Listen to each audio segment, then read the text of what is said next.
Hi guys! Happy Monday to all! Nandito tayo ngayon sa upper deck kung saan tinatapos natin ang ating documentation for today. Ganito nga ang ating trabaho or ang ating routine pagkatapos natin magtrabaho para sa ating araw-araw na therapy work.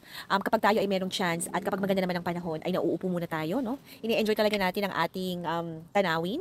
Lalo-lalo na ngayon guys ay natapos na nating ligpitin ang ating upper deck and lower deck.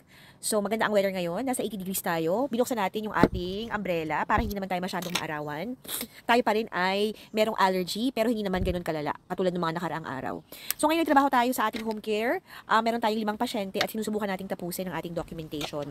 Kung hindi naman ito matatapos guys, bukas meron pa tayong chance na ma-submit yan dahil ang trabaho natin tomorrow ay sa facility.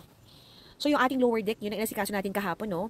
Mother's Day tayo ay busy. Parang maaga pa guys, bumaba na tayo ng alas 6 ng umaga, pero hindi pa tayo nakapagtrabaho kaagad dahil meron pa tayong inasikaso. But anyway, around 7:30 or mag-alas 8:30, pagkatapos natin uminom ng ating morning coffee, ay sinimulan ko na ang ligpitin ng ating lower deck. So, tinransfer ko na yung mga nabili nating seedlings ng mga bulaklak. Yung mga naipunla naman natin na seeds, medyo malalaki na. So, nilagay na natin yan sa mga paso.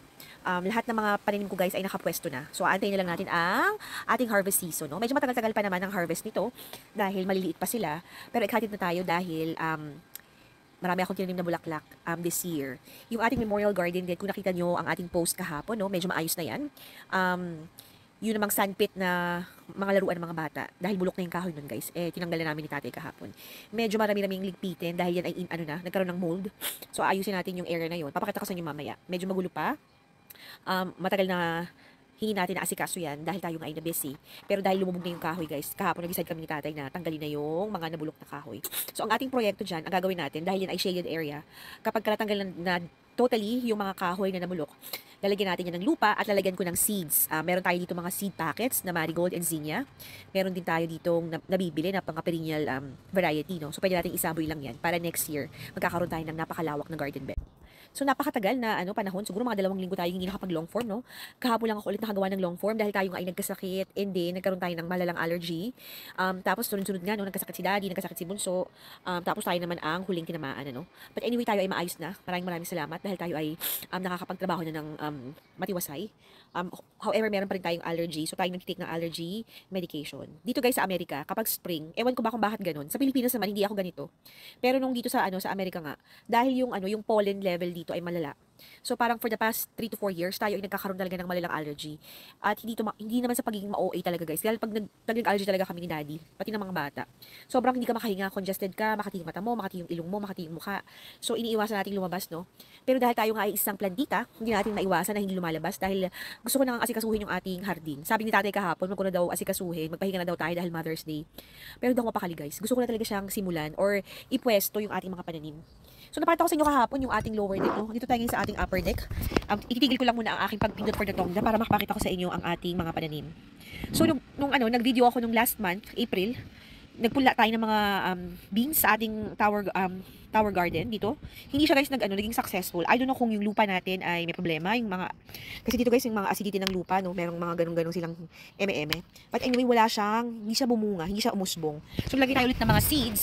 Tingnan natin kung ito ay magiging matagumpay. Yan guys ang ating computer, no. So ang tinanim natin dito, nabili natin na seedling na eggplant ay namatay. Pati na din yung ating isang kamatis doon na binili, no, from Home Depot. So, ang ginawa ko guys, ilagay ko na ang ating Roma tomato. So, ito ay sinimulan natin from seeds. Tignan naman kung gaano kaliit yan. Compared sa ating nabili na ghost pepper. So, ito yung ghost pepper guys. Ito naman ay kamatis. So, ito ay Roma tomato.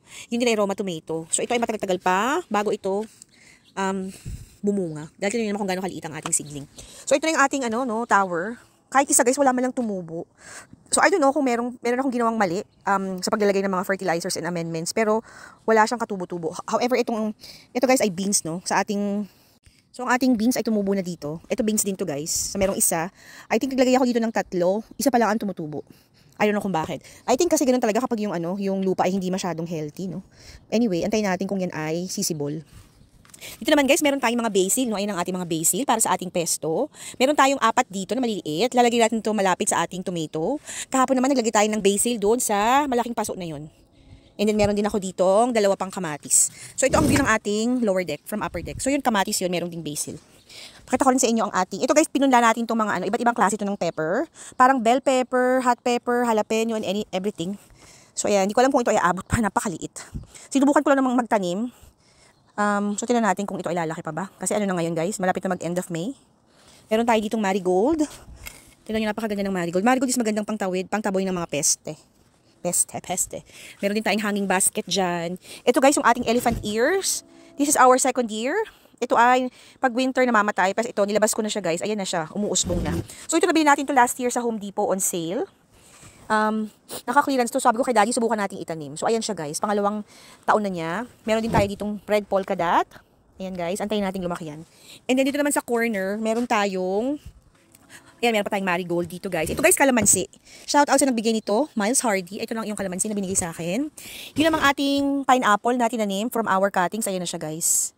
Ayan. At tingnan nyo itong napakabonggang-bonggang ating lime tree. Ayan guys, ang laki na niya. Maliban pa dito guys, tingnan nyo, napakadaming bunga.